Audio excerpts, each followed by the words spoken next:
मैं सोच रहा हूँ अगर तीसरा युद्ध हुआ तो इस नई सुबह की नई फसल का क्या होगा। मैं सोच रहा हूँ अगर ज़मीं पर उगा खून तो इस रंग महल की चहल पहल का क्या होगा। नमस्कार, मैं शुभम गुप्ता और बात जनहित की में आपका स्वागत है। गोपाल दास नीरज द्वारा लिखी गई कविता में से ये महज कुछ पंक्तियाँ मात्र थीं, लेकिन जो स्थितियाँ परिस्थितियाँ बन रही हैं शायद से एकदम सच साबित हों। ये कविता पढ़कर आज एहसास हुआ कि गोपाल दास नीरज द्वारा लिखी गई इस कविता के असली मायने क्या हैं। दो देशों के जंगी हथियार गरज रहे हैं, खून से सनी तस्वीरें चीख रही हैं। 8 दिन से हर मिनट घंटे दिन बीतने पर लगता है कि आज वो खबर आ जाएगी कि रूस और यूक्रेन की लड़ाई खत्म, लेकिन ऐसी कोई भी खबर सामने नहीं आ रही है। आती है तो सिर्फ दर्द से कर्राती हुई एक और तस्वीर, एक और बिलखती खबर। रूस और यूक्रेन के बीच जंग जारी है, स्थिति लगातार तनावपूर्ण बनी हुई है और हर बीतते दिन के साथ रूस का हमला और तेज हो रहा है।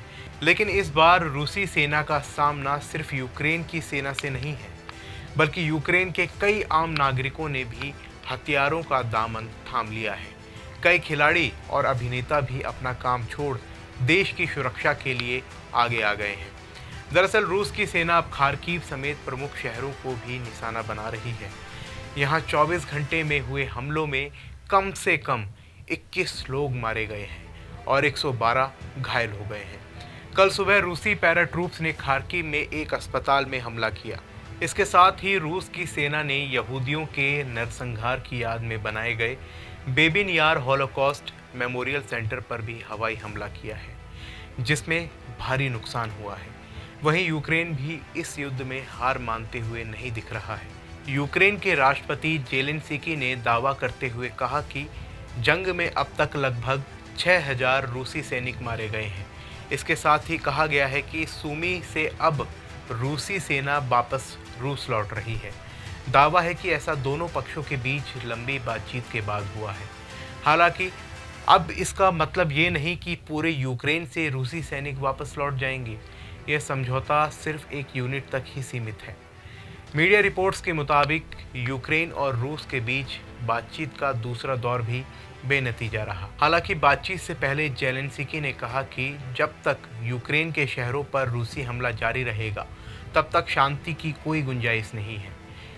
वहीं यूक्रेन युद्ध के बीच अमेरिका के राष्ट्रपति जो बाइडेन ने बुधवार को यूएस कांग्रेस को संबोधित किया। संबोधन में बाइडेन ने यूक्रेन पर रूस के हमले की निंदा की और पुतिन को ढुलमुल चेतावनी भी दी। उन्होंने कहा कि तानाशाहों को हमेशा कीमत चुकानी पड़ती है। वहीं अगले ही पल बाइडेन ने साफ कर दिया कि अमेरिकी सेना यूक्रेन की जंग में शामिल नहीं होगी।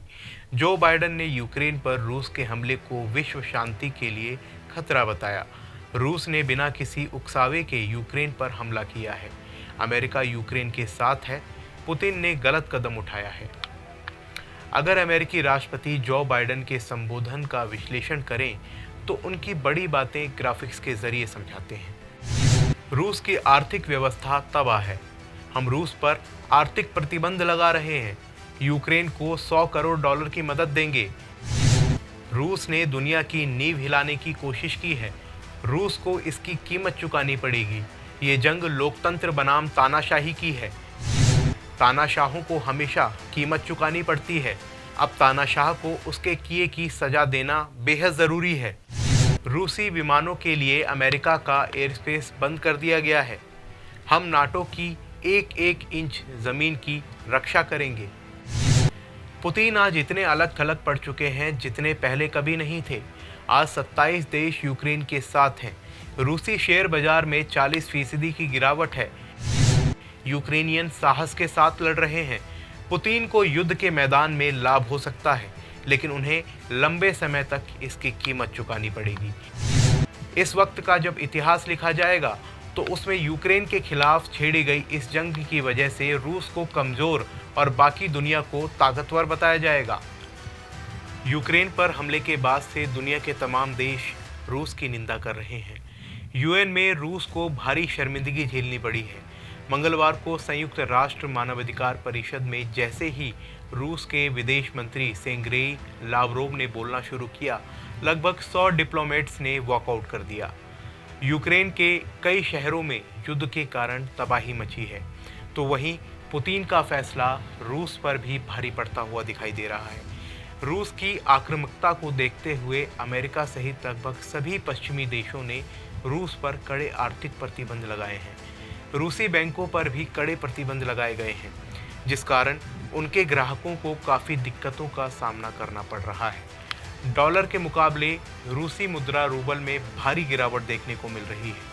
रूस में अमीर आदमी से लेकर गरीब आदमी तक सभी को नकदी के लिए मारामारी करनी पड़ रही है, क्योंकि रूस के बैंकिंग सिस्टम पर पश्चिमी प्रतिबंधों का गहरा असर हुआ है। खाद्य कीमतों में भी भारी बढ़ोतरी हुई है, जिससे रूस का आम आदमी परेशान है। हालांकि भारत के आम नागरिकों का इस युद्ध से भले ही कोई लेना देना ना हो, लेकिन उनकी दिलचस्पी इस जंग में बढ़ती जा रही है। कई तरह के सवाल उनके मन में एक साथ कौंध रहे हैं। मसलन, क्या यह जंग विश्व युद्ध में तब्दील हो जाएगा? अगर विश्व युद्ध हुआ तो अमेरिका की क्या भूमिका होगी? महायुद्ध के बाद क्या होगा? इस युद्ध में भारत की क्या भूमिका होगी? भारत और रूस की दोस्ती क्या कायम रहेगी? क्या भारत हरदम रूस का साथ निभाता रहेगा? विश्व युद्ध में चीन और पाकिस्तान की क्या भूमिका होगी? क्या गोपाल दास नीरज की द्वारा लिखी गई कविता सही साबित होगी? धन्यवाद।